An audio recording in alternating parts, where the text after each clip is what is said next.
It's a brilliant, brilliant event, and you'll come away with lots of new ideas and a better understanding of this incredible exponential world. You get to speak to the smartest people like you trying to figure this out, but also the people on stage. They're the experts. So we get all of that, all in one place, in Singapore. What more can you ask?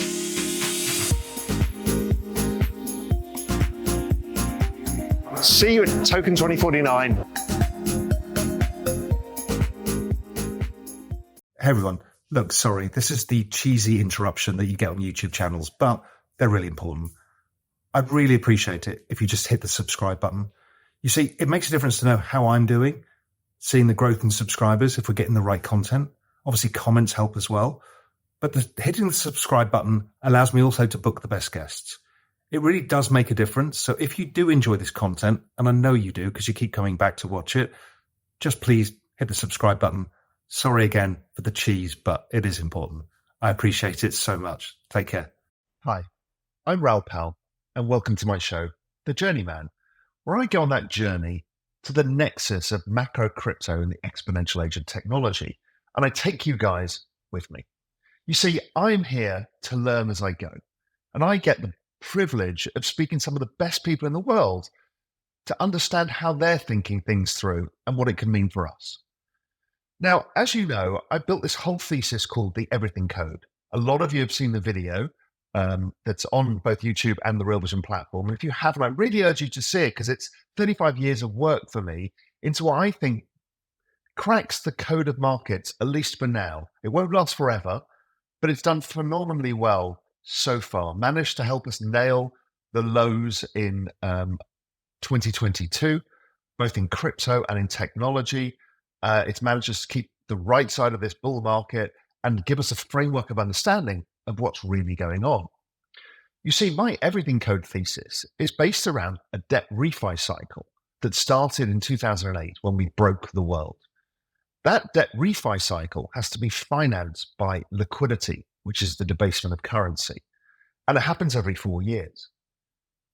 And what I found in my work was that liquidity was essentially everything. There was only two markets really in a secular bull market, technology and crypto. Everything else was just basically reflecting the debasement of currency of about 8% a year. So liquidity is the key driver, and it's the most important thing for us to understand. Now, I do a huge amount of work on liquidity with Julian Battelle that appears on the Real Vision platform. I'll talk to you about that later. But the expert, the Gandalf of liquidity is Mike Howell. And I need to bring Mike back because you've all asked for him and you've all asked for more deep dives on liquidity so you can grasp it too. So let's sit down with Mike Howell and understand when the liquidity spigots are coming back. Join me, Raoul Pal, as I go on a journey of discovery through the macro, crypto, and exponential age landscapes. In The Journeyman, I talk to the smartest people in the world so we can all become smarter together. Mike Howell, how the devil are you? Pretty good, Raoul. Good to see you. Back from Good to see you as ever. Look, I'm sure there's a lot to get through, a lot to chew through, and a lot to think through. But as ever, for those people, the few people now who don't know you, just give a little bit of your background and your framework around how you think about liquidity, because I know it's been decades in the making. Sure, yeah. Well, Cross-Border Capital, which is the firm I'm with, we set up in the late 1990s. That basically evolved out of a group of us had been at Barings. People will remember the Barings catastrophe, I'm sure, but Barings I was involved in that. I had to go to the Bank of England on a Sunday to unwind all of those trades. Oh, really? Because I was at James Capel at the time. Okay, yeah. Well, I remember that Sunday very well. So, since I was sitting on the board of Barings at the time, it was a pretty sweaty, uncomfortable period. But there you go. And then prior to Barings, I was at Salomon Brothers.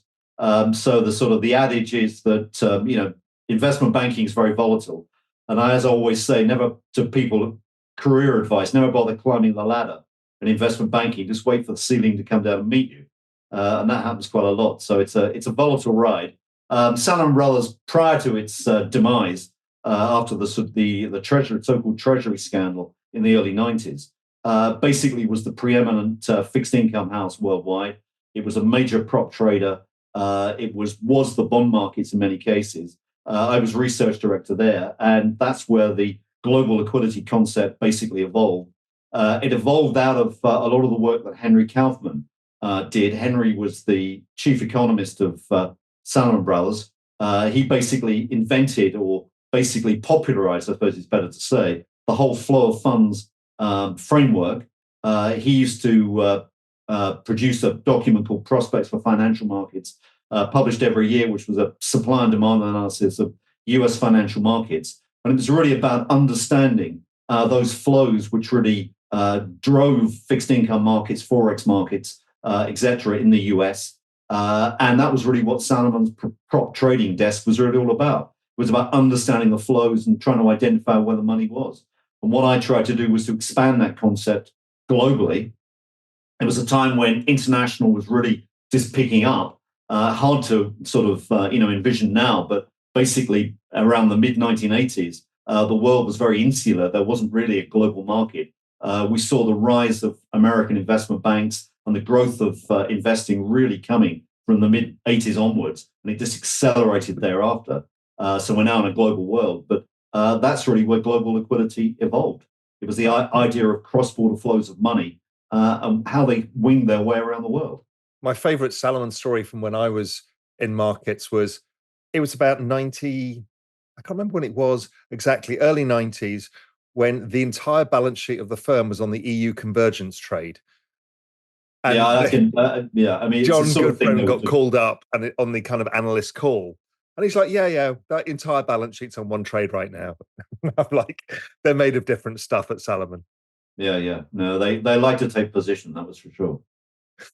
So let's talk about liquidity frameworks now, how you've evolved it and how you're using it nowadays and some of the key metrics. And then we'll talk about where we're both seeing liquidity and talk through some of that. Yeah, well, I mean, what we do and how we understand liquidity is basically money has a hierarchy. So it's a question of understanding, how that hierarchy evolves. And what you've got, if you think of it in terms of a pyramid, or maybe an inverted pyramid, what you've got on the apex of the pyramid is basically central bank balance sheets, or let me be more precise, the liquidity creating parts of the central bank balance sheet, because it's not just the balance sheet that's critical. Then you've got to factor in what can be maybe borrowed offshore. So you've got to think about, certainly it was a relevant element maybe 10 years ago, the Eurodollar markets. They've sort of been eclipsed in many ways in the last decade, but they may well come back in a different guise. So in other words, those offshore deposits. And then you've also got to start to wrap in collateral, because certainly since the GFC, collateral has been a very important part of any liquidity creating process. Now, on that apex, what you've got is a pyramid that grows, and the base of the pyramid consists of private sector liquidity. And that private sector liquidity is really a function of the apex, if you like, the central bank balance sheet and the collateral. And you have a collateral multiplier or a shadow banking multiplier that effectively energizes that core money and drives it into credit globally, which is what we think of as global liquidity. So that's what we tend to look at. Now, if I have to drill down and say, well, okay, I'm on a desert island, I've got to choose maybe three things to look at. What are the three most important things? I would say number one is what the Federal Reserve is doing with its liquidity injections. The Fed is clearly the preeminent central bank worldwide. Secondly, though, you've got to look at the People's Bank of China. People's Bank of China is critical to understanding the China's footprint in the world economy. And we know that is, effectively, without mixing metaphors, the elephant in the room. So China has got a huge footprint in terms of the world economy, and the PBOC largely controls that. And then you've got a third factor, which is really understanding how collateral markets work. And one of the best ways to gauge the impact of collateral is to look at something like bond volatility measures, such as the move. So if you've got three traffic lights, let's say the Fed, the PBOC, and the MOVE index, if you've got an expanding Fed balance sheet, an expanding liquidity injection by the PBOC, and a move, in other words, bond volatility that is shrinking or going down, then that's a recipe for very strong global liquidity. So I think the key thing, why this matters to people, is because it's become increasingly the dominant factor in markets. Correct. My thesis on this is a lot of this is debasement of currency. And so you're playing with the denominator effect. It's not only that, but that's some of the elements. And the other elements are the flows of capital that move around. But it's all part of the same larger thing. And it's become so dominant now. When did you start picking up the incredible dominance? Because it wasn't this, I mean, it was a big factor as you've always studied, but it suddenly has now become almost everything, right? Yeah, I think it's largely been probably from about 2000 or the mid 2000s onwards. It's become really a key thing. And in terms of the role of the central banks, I mean, I think you've got maybe two elements in this. One is that if you look at the period from maybe 2000 to the GFC, shadow banks were a dominant feature. And in many cases, the central banks lost control of their financial systems because of the rise of the shadow banks. What they've done, and particularly the Fed has done in the last, 15 years since the GFC, is it's wrestled back control of the financial system. So the central banks are really playing a much, much more important role in that equation. Now, I think you can embroider that whole picture by saying maybe even earlier, maybe in the from the maybe early 90s through the mid 90s, cross-border flows were a very important factor, and they were clearly driving emerging markets, as you will recall, during that time. But I think you've got that evolution. But when global liquidity was dominant was really, I would say, from the 2000s generally. It was that build up to the GFC. That was the important thing. And, it was, hats off to you. It was your work that helped me develop the Everything Code, because you'd mentioned about a debt refi cycle. And I started looking at the cyclicality of the ISM and realizing, oh my God, everything is now this. Just building on top of the work that you'd done, and then realizing that, well, when I looked at the correlations between the GMI Global Liquidity Index, and you've got your own version of that, to, let's say, NASDAQ, it was 97.5%. Yeah. And crypto, Bitcoin was like 87.5%. It's like, okay, this is quite something. And I still find it remarkable. I see you online sometimes ending up in a fight with the people I kind of refer to as the mid-curvers, who are like, this is not true. It doesn't flow through the system. I mean, it's so obvious. Do you not get frustrated with that argument that it can't be about liquidity, it can't be that basic, that straightforward? Well, I mean, frustrated, I suppose, in a way. But I mean, to be perfectly truthful, I mean, you get this same pushback, and I've seen it for the last 25 plus years. I mean, people have always been against the whole idea. And you've got this sort of core analysis, I suppose, which is really value investing based around finance textbooks. The problem is that whole philosophy, I think, is wrong.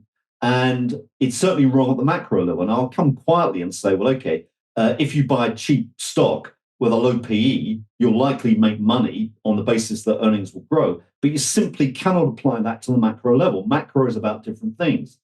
And if you look at, maybe when you saw the death of value investing, it was really when you saw cross-border flows begin to become very strong and a dominant factor in the world economy, because that was saying that the momentum became really a critical thing in understanding how markets moved. And that was really something I think that evolved from maybe the mid to late 1980s. And that's when I think you saw the death of value investing, certainly from a macro standpoint. So I think that pushback has always been there. And then you look at finance textbooks, and it's been all about trying to understand, what drives the yield curve, what drives the bond market. And people have said, well, okay, you've got a very simple, expectations hypothesis. So it's all about trying to understand policy rates, what expected Fed funds rates will be, over the course of the next 10 years. And that's how central bankers still think. But the trouble is, it's wrong. And why it's wrong is you've got term premium in there, which, if you just care to look at the data on term premium, and that's published by the New York Fed, they've got a series, we have our own one. Many people estimate their own term premium data. But if you look at the New York Fed, which is in the public domain, what you can see is that's been the dominant factor driving bond markets for the last 15 years. It's not about rate expectations. It's all about looking at term premium. And term premium are a liquidity phenomena. So again, what you come back to... Define term premium for people who don't understand what it is. Well, term premium is really the compensation that you need to get as an investor for holding interest rate risk over the term of the bond. So in other words, if I hold a 10-year bond over the 10-year period, rather than rolling a 1-year bond every year for 10 years, the difference in yield is the term premium. Now, one of the things that particular textbook view can't explain right now is why you've got very negative term premium on the US 10-year bond. That doesn't flow from textbook analysis because it should be positive. And the reason that you've got negative term premium comes back to understanding liquidity and the supply and demand for bonds. And one of the things that's happened, Janet's been very clever about this. Janet Yellen, Treasury Exec, has been very clever about this because one of the things they've done over the last 18 months is they've skewed the issuance calendar in the US towards shorter dated coupons and more bill financing. And basically what that's done is it's starved the long end of duration of coupon bonds rather. And what that's meant is that yields have been artificially depressed. And we think the long end of the bond market, for example, the 10-year bond, is probably about 100 basis points too low from where it should be in terms of fair value. And otherwise, the yield curve should be much steeper. Hey, everyone. Listen, if you want to unfuck your future, let me help you. Follow this channel, subscribe, click the notifications, and you'll get everything as soon as it comes out. See you there. I just want to go back before we go on to Yellen, the Fed, and all sorts of other stuff. I want to raise a point you made about value investing. As I looked at this and realized that liquidity or debasement drives P, and E seems to be driven by GDP growth, let's call it. Yeah. And so therefore, as you keep increasing liquidity over time, price earnings keep going up. And you have to kind of adjust for it, which is why the whole world of value investing just doesn't work anymore. Exactly. Because so much of this is driven by things that most people don't understand in economic textbooks.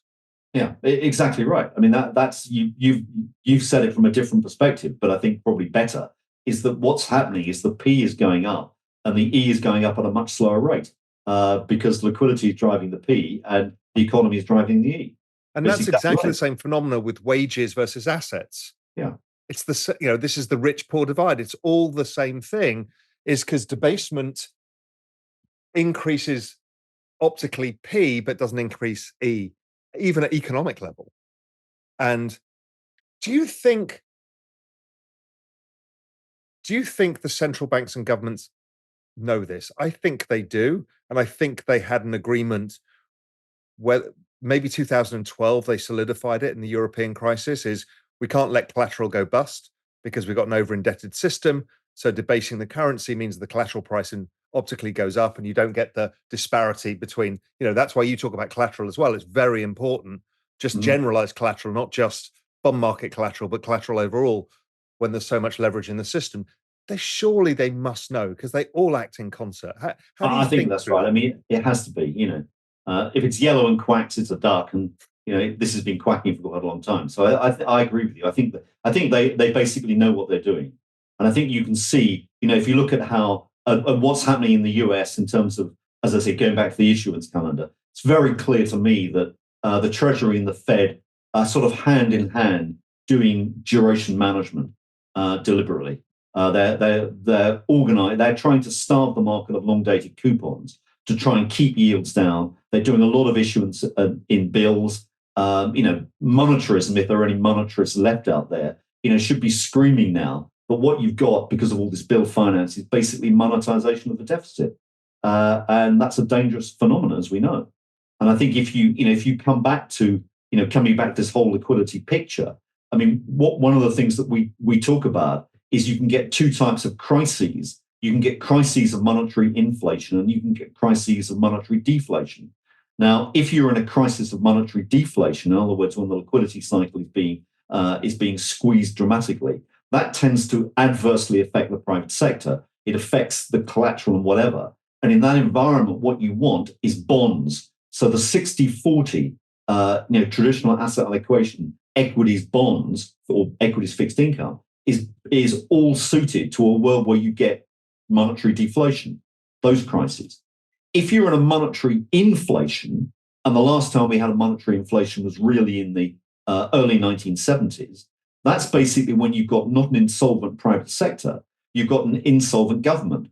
And the governments are basically printing more and more money, and they're debasing their currency. And then a crisis of monetary inflation, you don't want bonds, you want hedges, monetary inflation hedges, like gold, or dare I say Bitcoin or crypto, because they're the ultimate, maybe it's exponential gold, you can talk about that, but effectively these are your monetary hedges. Now, a lot of people spend too long looking at official rates, Fed fund rates, central bank rates. And I think you would probably agree, liquidity is upstream of all of that. That's Correct. almost noise at this point. It's kind of a confirming factor, but it's not necessary factor for liquidity itself. Yeah, absolutely. The two are very disconnected. I mean, it's not about it's not about interest rates. That's not the story. And I think if you revert back to the textbook model, which basically says, what you need to look at is interest rates. Interest rates govern the business cycle. If you raise interest rates, you cut off capital spending, the economy slows down, etc.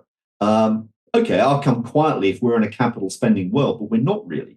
Most of the capital spending worldwide has been undertaken by the Chinese, and that's really state organized. It's not done through the markets. The West is barely doing replacement investment right now.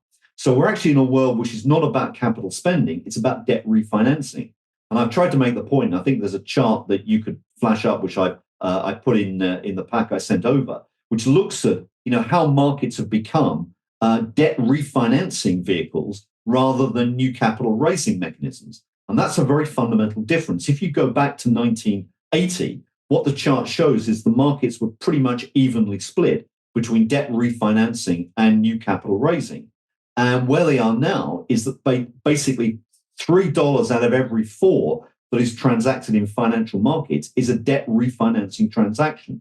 Now, if you're doing debt refinancing, interest rates are not really the critical factor. Clearly, they're important. I'll accept that, but they're not the critical factor. What you want is to get the roll. You need balance sheet capacity so you can refinance your positions. Just think of a home mortgage. If you don't get the roll, you're homeless. If a corporate doesn't get the roll, they default. So what you need is the roll, and you need balance sheet capacity to do that. And that's liquidity. Liquidity is a measure of balance sheet capacity in the financial sector. So that's why it's so critical. It's not about interest rates, it's about liquidity. And this whole function of the economy all being about debt refi has meant it's become very cyclical. Yeah, We're correct. now in the Yeah, go on, point, sorry. we're now in the point where we have $10 trillion to roll in the US? Something crazy, because there's a lot of short-term funding that keeps getting rolled, and then there's the long-term stuff. How are you thinking of this? Because then we can talk about different areas of liquidity, because they keep changing the game on us, which keeps us on our toes. Yeah, I think that's right. I mean, if you look back over the past 20 years, almost every, and I would say almost every, maybe every financial crisis that we've looked at has been a debt refinancing crisis in some way. It's about inability to get the roll, okay? And that's really been the problem. That's forced central banks to come back in and provide liquidity. So it's all about this refinancing issue. We may have emerging on the horizon a debt refinancing problem among French banks in the lead up to the French elections. That's a possibility because a lot of their financing is very, very short term with the repo markets. So we've got to start being alert to these whole issues. Now, if you've got this amount of debt, 350 trillion of debt worldwide, with an average maturity of about 5 years, then you're refinancing 70 trillion a year in the markets, and that's a huge amount to roll over. Now, what that would suggest is that the business cycle or the liquidity cycle is geared to the duration or the maturity wall of that debt, how it changes. So if you start to see debt at around the 4 to 5 year maturity level on average, then you're going to get a 4 to 5 year liquidity cycle. Yeah, exactly right. That's the key point. So let's talk about liquidity that's ongoing. So I think the central banks know that we will figure out that QE is just straight up money printing. So they're not going to do that unless they have to. So let's talk about the US first. Right. The US mechanisms of doing this. I mean, obviously, Yellen issuing the short-dated stuff has drained the reverse repo. So that's one. Then Yellen can drain the Treasury General Account, which he will do this year. That's two. The Fed can slow down on QT, which they've done, and probably stop it. That's three. But that's probably still not enough. There's more likely to come other sources of liquidity in the US. I'll give you some of my thoughts, but where do you think it might creep up here? Well, I think that, okay, if you look at the various elements, I think you've got to differentiate what's happening in terms of the Fed balance sheet from the implications of what Treasury issuance is doing. So let me just go down that route. If you look at bill issuance, one of the reasons that bill issuance is important to watch, and extending from that, let's say issuance of short-dated coupons, because it's really rolling in the same mix. They tend to be bought by banks. The banks like very short-term debt and treasury bills. Okay. Now, if the banks buy government debt, that is pure monetization. So, in other words, in that situation, the Federal Reserve doesn't really have to do very much, because in actual fact, the Treasury is kind of doing it for the Fed, if you like. The other thing to say is, what about the Fed balance sheet? Because that could actually be a direct monetization rather than a backdoor monetization in the way I just described. That could be a straightforward direct monetization. And what they basically would do there is to expand liquidity, Fed liquidity. As you rightly say, it could come really in a number of ways. It could come it could come in bailouts, I suppose, if the discount window started to expand. But that, I think they want to avoid that at all costs. So it's probably got to come through a change in the reverse repo. But I detect that's quite sticky anyway right now. So it's difficult to get that down unless you start to do a lot of bill issuance. I mean, really start to put your foot on the gas pedal. And we're not seeing that yet. So that could be a possibility. It's not really being enacted. But it's the Treasury General Account, which I think is the key thing to watch. Now, what I would argue, and this is sort of going down a slightly different rabbit hole, but let me just play this theme. What you've got is the potential seasonally for about 250 to 300 billion to come out of the TGA over the next 3 months, because that's what the seasonal numbers say. So you've probably got a fairly significant drop in the TGA and a rise in Fed liquidity naturally because of seasonal effects. I think the other thing that you've got to factor in is that maybe the Treasury would like to get the TGA down for a number of reasons. One may be to stop the orange man getting into the White House, which one would surmise is really the agenda of a lot of Fed and Treasury officials secretly, okay, or maybe even overtly, in fact, but I would say secretly. So I think they want a better liquidity and economic environment. But the other thing is what's happening to the dollar. And here I think, lies another puzzle, and quite an interesting one. Now, you're familiar, I know, because you platformed it, Brent Johnson's dollar milkshake theory, which I think is a fantastic explanation of really what's going on in the dollar. Now, one of the things that we wrote about a few weeks ago was to say, actually, I've subscribed to this view, but maybe you can do a variant of it, which I called flippantly the bent straw version of the dollar milkshake. I saw that, yeah. And the reason that we spoke about that was that what you've got in China right now is a very, very curious situation. It's a paradox. The bigger the Chinese trade surplus, okay, the stronger the US dollar. Now, that's a head-scratching moment, because everyone would say, actually, what you'd expect is the opposite. But let's start thinking about this, think this through. Actually, China is still very much, or Chinese trade is still very much dollarized, either directly or indirectly. So the Chinese surplus is to a very large extent a dollar surplus. So it's a bit like California, owning a much bigger surplus. And what would that do to the dollar? Well, it should raise it. Now, I accept the argument people say, well, okay, China is trying to diversify out of dollars and it's trying to redenominate a lot more trade in yuan. Okay, fair enough. Oil is priced in yuan if they're buying from Saudi or UAE. Okay, fair enough. But the key question is, are the Saudis or the Emiratis holding those yuan, or are they converting them back into dollars? And there's no evidence they're building up yuan holdings. So in actual fact, what's happening is that you've got this still swelling dollar trade surplus from China. So that's basically demand for dollars. Now, what China's role in this situation is as well is to recycle those dollars back into the world economy. But the threat of sanctions through mainline US banks or confiscation or whatever it may be persuades them that they ought to go down a different route. And what they ought to be doing is maybe recycling it through less direct avenues like Middle Eastern banks or maybe Asian banks. Now, that's going to be less efficient than doing it through JPM or whatever it may be, or Bank of America. So the elasticity of dollar supply basically becomes compromised. And so what you've got is a situation where the dollar just keeps powering up. And that is the situation we're in. And does the Treasury want that ahead of an election? I don't know. That's an interesting debating point. Some people would argue that that actually is the long-term agenda of the US administration. They want a strong dollar because they can squeeze and control the rest of the world. I'm not sure they want it this strong. And I would suggest that what they're going to do is to try and push forward easing in the next few weeks or months to try and get the dollar down or hold it where it is. And the whole idea about the bent straw is that if you're sucking the dollar milkshake and the straw is bent, you've got to suck even harder, and you may get a dollar overshoot, and you may get soaked with milkshake. But that's basically the way that it's going. And I think that that's an interesting point to ponder, because it's really curious that the dollar keeps going up and the yuan keeps going down. So how I've looked at this is, I assume, much like Brent, there is an ongoing dollar shortage in the world because there's so many dollars as the global economy slows down. There's just not enough dollars. It's a game of musical chairs.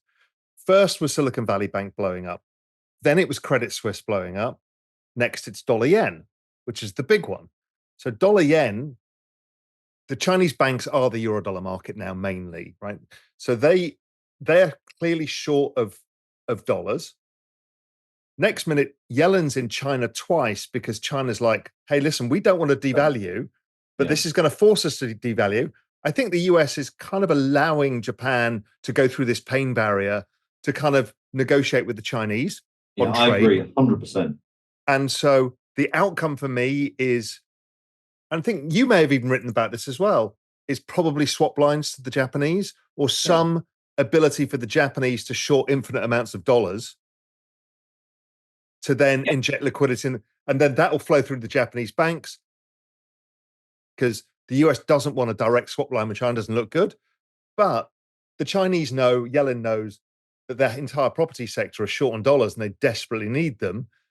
So you inject the dollars in and they come back out into US treasuries, which is what Janet does, is she sells bonds for a living. So that's kind of where I've got to it in my mind. Yeah, no, I think that I would go along with that. I think it makes sense. I mean, I've had the view for a long time that the yen is a stalking horse. They're deliberately putting pressure on the Chinese financial system by forcing the yen lower. And I think that's, I mean, my view back in 2022 was, in all the years I've been in markets, I've never seen a major G7 currency fall as quickly as the yen did. And markets don't do that to currencies, only governments do. So I think that was a deliberate push down. Super interesting. Now, the other ones that I'm thinking of for the US is, first, I just want to get your thoughts on what shenanigans is Yellen doing with the adding liquidity to the off the runs. Is that another kind of backdoor mechanism to continue doing what she's doing? How do you see that? A lot of people don't understand this bit, but for me, it's like, it's not quite yield curve control, but it is. Yeah, well, the whole principle there, to let me describe it, is what's happening is that in the bond markets, you distinguish between on the run, which are newly issued, and off the run bonds, which are stale bonds. And as it happens, institutions always like to buy the new ones. And therefore, what the Treasury is doing to improve liquidity in the markets is replacing a stale bond of a particular maturity with a newly issued bond. Now, they can clearly, in doing that, change average duration in the market, but they say they're not doing that, okay? So let's assume they're not for a moment.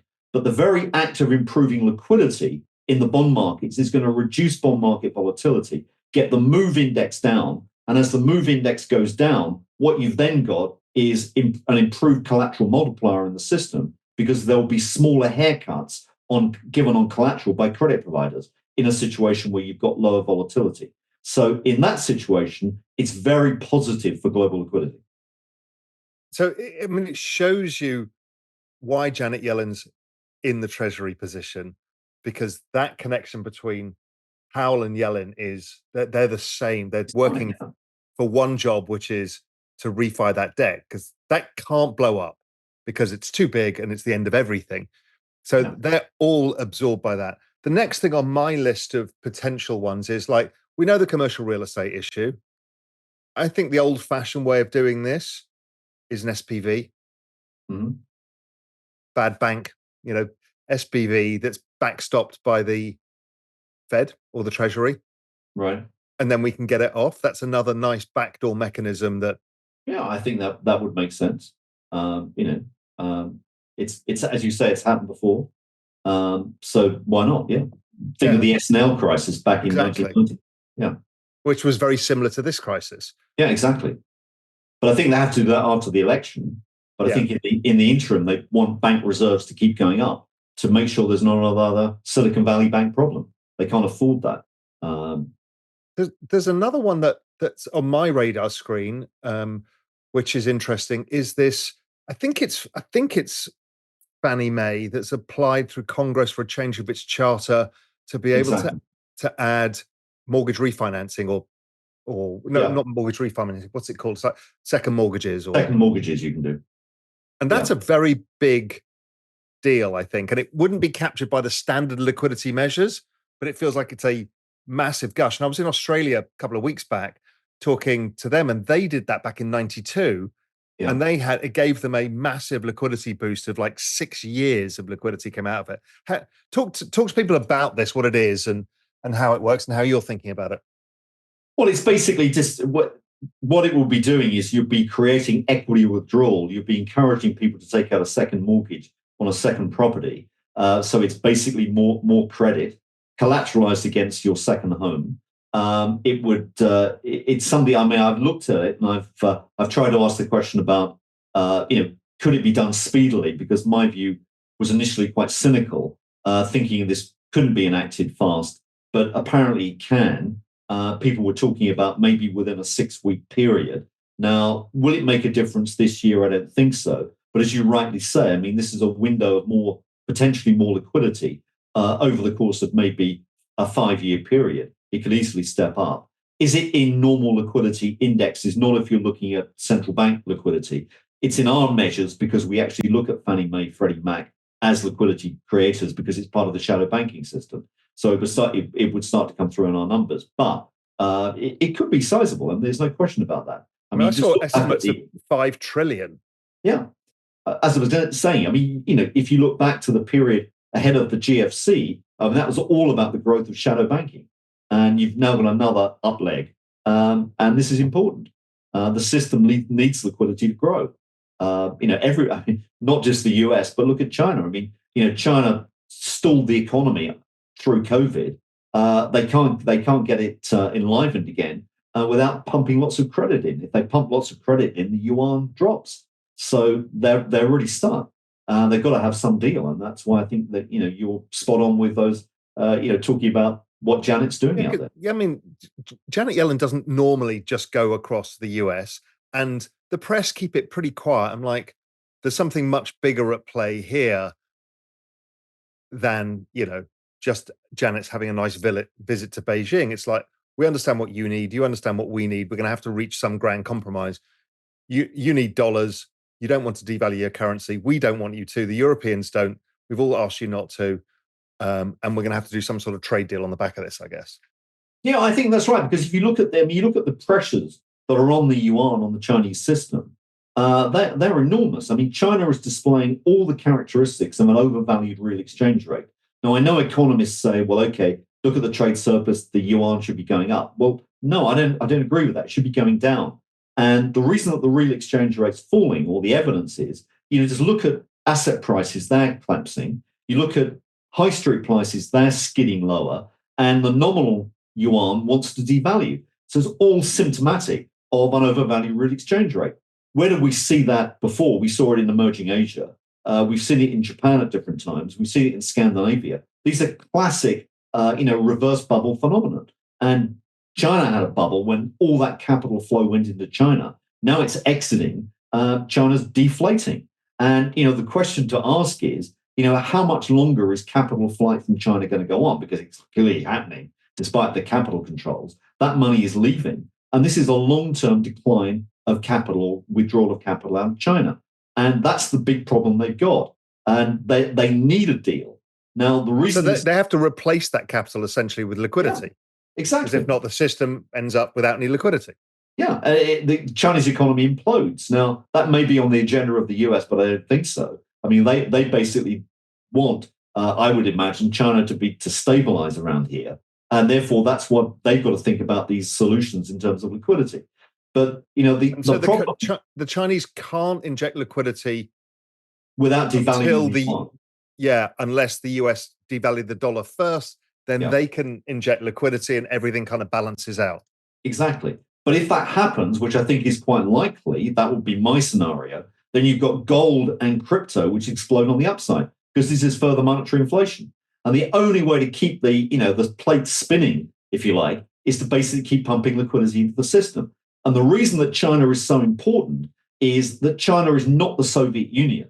The Soviet Union was an autarkic economy that you could easily disassociate from. You could cut the Soviet Union off. You can't cut China off because it's integrated so deeply into the world economy. And that's the fact. It's integrated into trade. There are huge supply chains worldwide. And it's also integrated into financial markets, viz, their holdings of treasuries and their whopping great current account surplus. The other one, there's yet another thing on my radar screen, which is Basel IV. Yeah.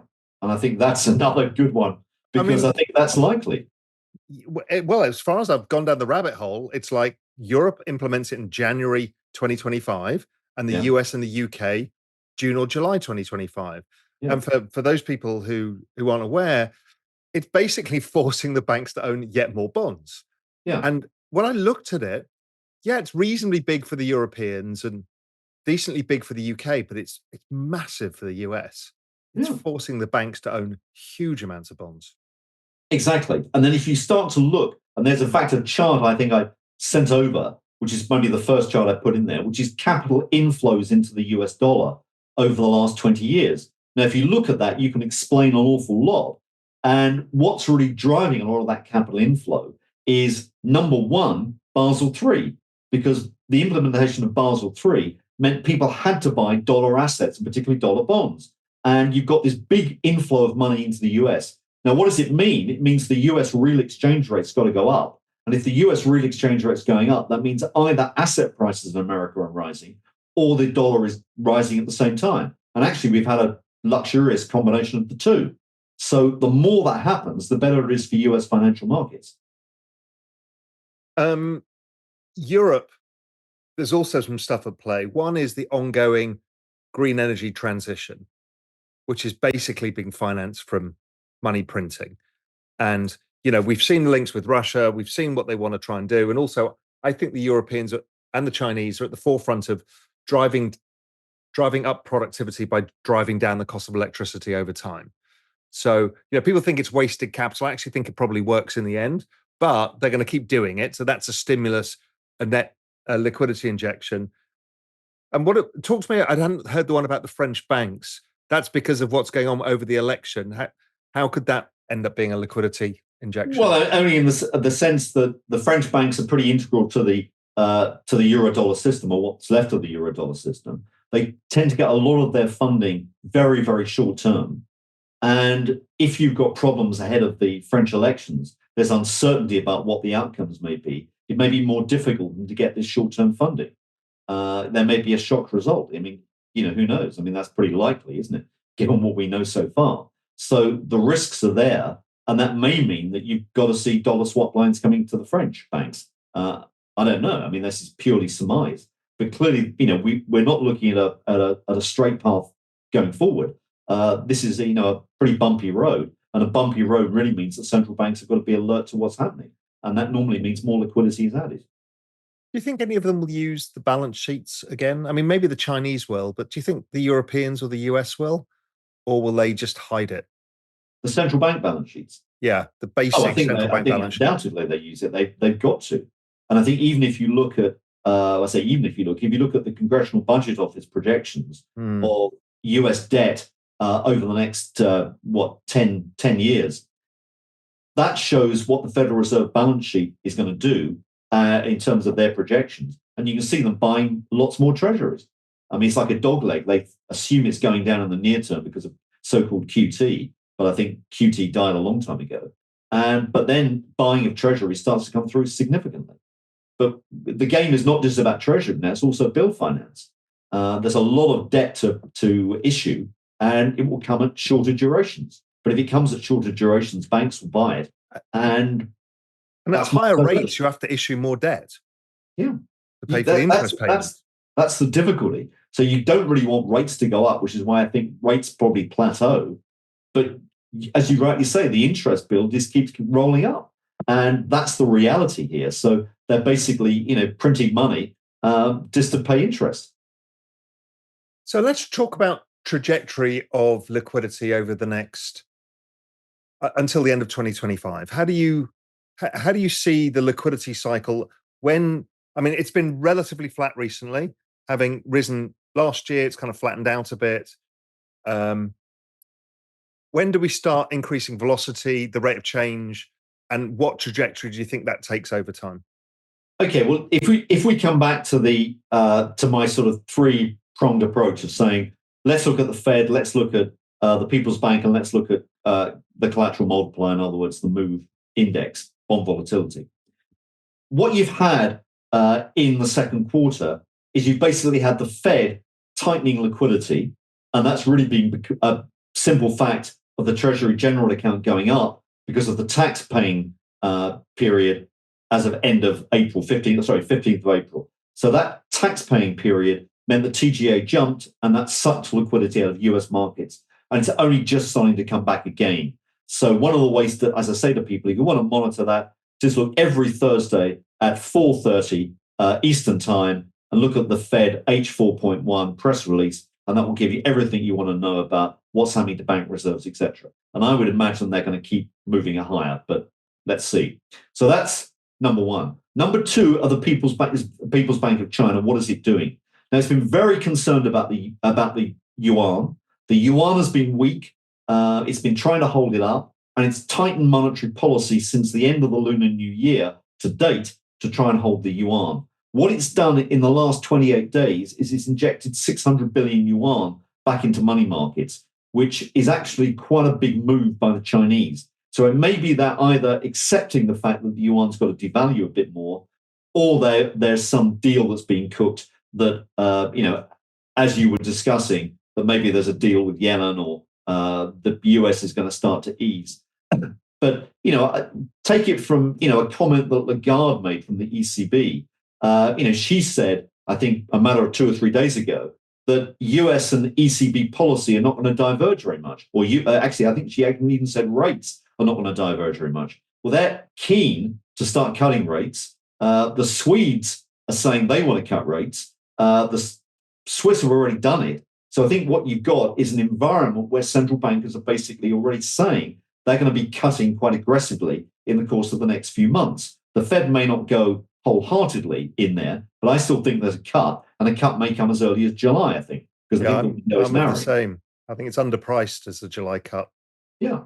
So, we're in a situation where you've got the US, which I think is going to start easing, where the PBOC looks like it is, but that's really an uncertain factor depending on the currency. And then you've got the MOVE index. Well, what Janet's doing is improving bond market liquidity,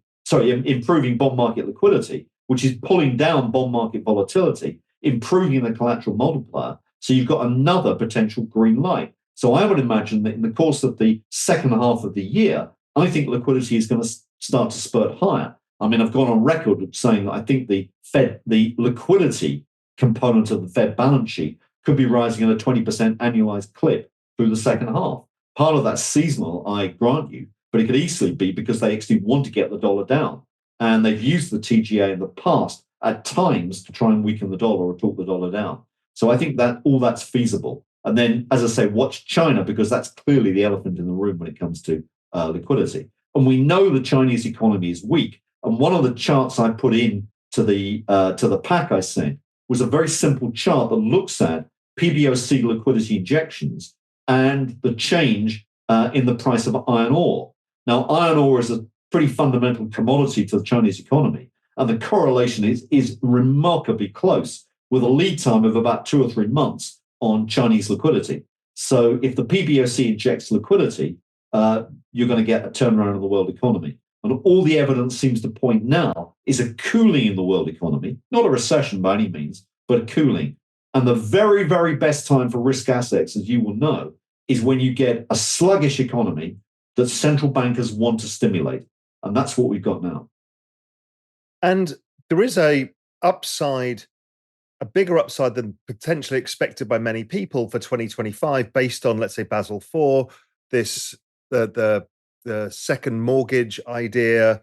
There's a bunch of things on the horizon that could make 2025 see a continuous increase in liquidity. Is that how you see it? You think it's a pretty smooth cycle we go through till when do you think the cycle peaks out at?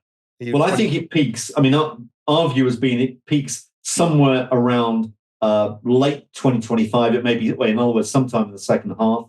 And I think that's really a combination of probably 2 or 3 things. One is that, in my view, inflation is still very sticky. I'm not a high inflation person, but I do think it's sticky. And I think that may well color Fed thinking or central bank thinking at that time. The second thing is I think the economy by that stage will actually be pretty good. I mean, one of the questions we haven't asked is where are we in the cycle? My view is I think we're actually relatively early cycle in the world economy. I don't know what your view, but that would be exactly the same. I mean, the ISM's barely turned up. Yeah. I mean, we can't be late. We can't be mid. It's about 50 right now. It's just coming up. Yeah, exactly. So I think you're going to get a much stronger economy through next year. That will clearly absorb liquidity from financial markets, take it out away from financial assets. So that's another factor. And I think the third thing, which the cynic in me says, is that Janet, if she's still there or whoever, have got to sell a lot of debt. And what they'll want to do is to force people back into the bond markets if they can, even temporarily. So I think that may be one of the reasons why they'd like to squeeze liquidity, maybe at the back end of next year. So what I would say is we've got a cycle, remember the cycle, but underlying that cycle is a whopping great uptrend because liquidity is going up in the long term because this is a clear monetary inflation. And in monetary inflations where you've got insolvent governments rather than insolvent private sectors, that's the difference. What you find are things like gold outperform. We've now got crypto, which outperforms. And you've also got the other phenomenon is that credit markets outperform government bond markets. And that was a feature of the early 1970s as well, when you again had insolvent governments and monetary inflation. Yeah, and we've seen it in Japan periodically as well. And that's what I got to with all of this is the super force that controls everything right now. And it controls all assets. And there's no diversification. None. They're all driven by the same force. So if there's one magnetic force that pushes and pulls everything, then I just got it down to, I took the entire morons approach is, well, I just look at all of the asset classes versus the global liquidity, of which there's only 2 that outperform, which is really has been crypto and technology stocks. Exactly. Yeah. Then I just divide technology stocks by crypto and it's down 99.97%. I'm like, there's kind of one easy bet to take here. Now, not everybody wants that risk. Gold does certainly well enough, but for me, it's the easiest risk-taking environment I've ever had. Because there's so little dispersion in economies or anything. Because every central bank, you said it, Lagarde is saying the Fed, and the Fed is visiting the Chinese and the Japan. So everyone's just like, 1, 2, 3, let's do that. 1, 2, 3, let's do that. It's like, this can be easier.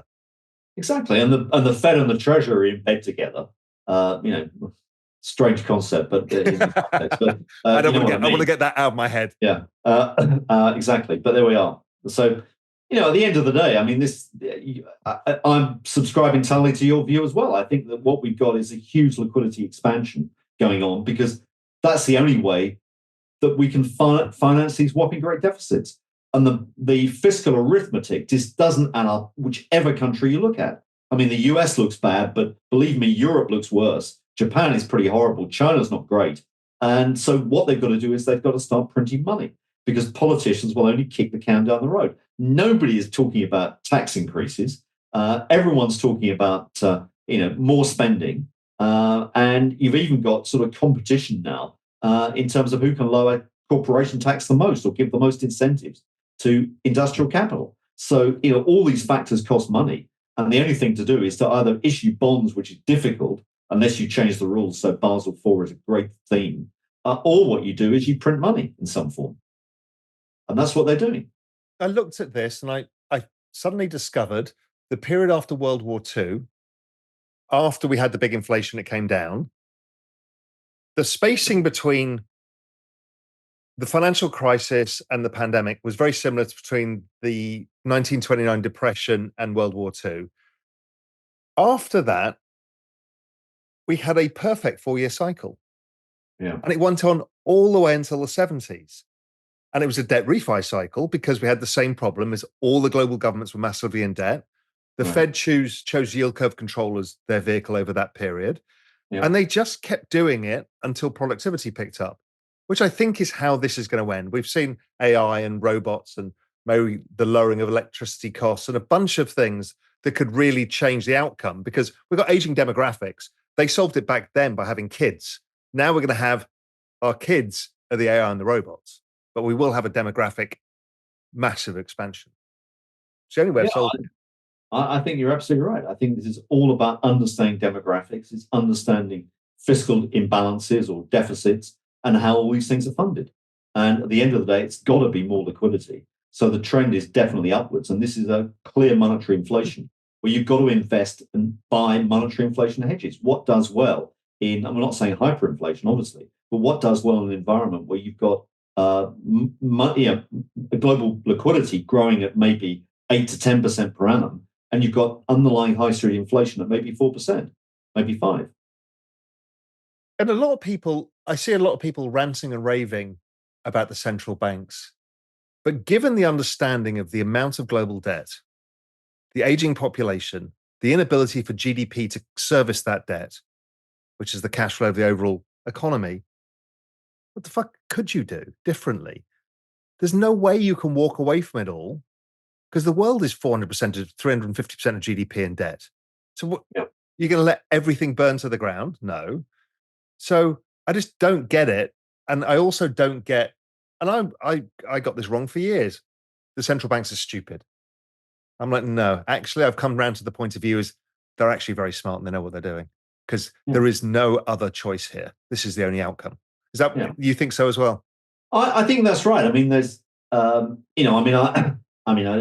spent quite a lot of time with central banks, and, I know that there's clearly a lot of discussion going on between these groups. The BIS is a forum where they often meet. And, I was actually at a BIS meeting when there was open discussion about what was the cryptocurrency that Facebook wanted to introduce, or the Libra. Well, it had been announced that day. And these central bankers collectively said, this ain't going to happen. We're going to stop it dead. And that was their collective decision. I thought that was interesting because it was on the spot, almost a visceral reaction from them. They're going to stop it. And, I think that's an interesting view. But there's clearly a lot of groupthink going on here. Yeah, I think there's no separation between central bank and governments, and all of the central banks are doing the same thing. Everyone's got the same problem: aging population, massive debt. And the only way of solving it is a productivity miracle and a population miracle. But population, you can see 30 years out, we ain't going to get a miracle. So therefore, it has to be the AI. Or you allow a lot of immigration. But even then, it's difficult. It's only marginal. And it's difficult for society to deal with, right? Yeah. You can deal with certain amounts of immigration before it becomes too difficult. Yeah. Mike, fantastic conversation as ever. Really appreciate it. Let's see. All I do know is there's going to be a lot of liquidity sloshing around over the next year and a half. That should make for interesting markets and relatively plain sailing, unless something changes that. I don't see what changes it. anything on the horizon that might change it for you? I think markets never go in a straight line, so there's always going to be wobbles. But I think the underlying trends here, as we've discussed, I think I'm very optimistic about the liquidity cycle. Fantastic. And anybody should subscribe to Mike's Substack as well, because it's very useful. If you want to follow liquidity, Mike's the king of liquidity. He's the man. So follow him on Twitter and also on Substack. So that's Capital Wars Substack, yeah. Yeah, exactly. All right, my friend. Good to see you. Thanks, Raoul. Have a great day. Cheers. So long. So always a fascinating conversation with Mike. I love the fact that we can both debate different forms of liquidity, what's going on, where it could come from. Because a lot of people ask those questions is, where's the liquidity? Where's the cowbell? How's it going to play out? Is it quantitative easing? Is it this? Is it that? Do rate cuts matter? And hopefully we covered a lot of that ground to say, listen, there are lots of ways for liquidity to come into the system. Some of them are really big. Some of them are more subtle. But it's all teeing up for that liquidity cycle, that crypto summer and macro fall or autumn that's to come, that's driven generally by liquidity. And that should be the rest of 2024 and 2025.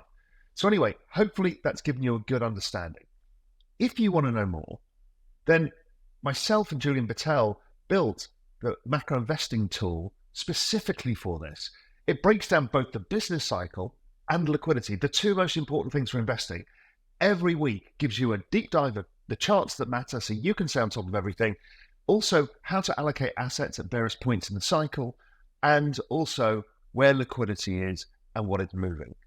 That's built for you, and it's part of a Real Vision Plus membership. So when you go to realvision.com, sign up for Real Vision Plus, and we can open your eyes to the world of liquidity. We can help you see it every week, so you don't have to try and figure it out yourself. We're there to help you. Anyway, come along to realvision.com and you'll find it from there. And it's obviously free to join Real Vision. The Plus tier is a paid tier, so you can decide if it's suitable for you. Anyway, I'll see you there and see you next time. It's a brilliant, brilliant event, and you'll come away with lots of new ideas and a better understanding of this incredible exponential world. You get to speak to the smartest people like you trying to figure this out, but also the people on stage. They're the experts. So we get all of that, all in one place, in Singapore. What more can you ask?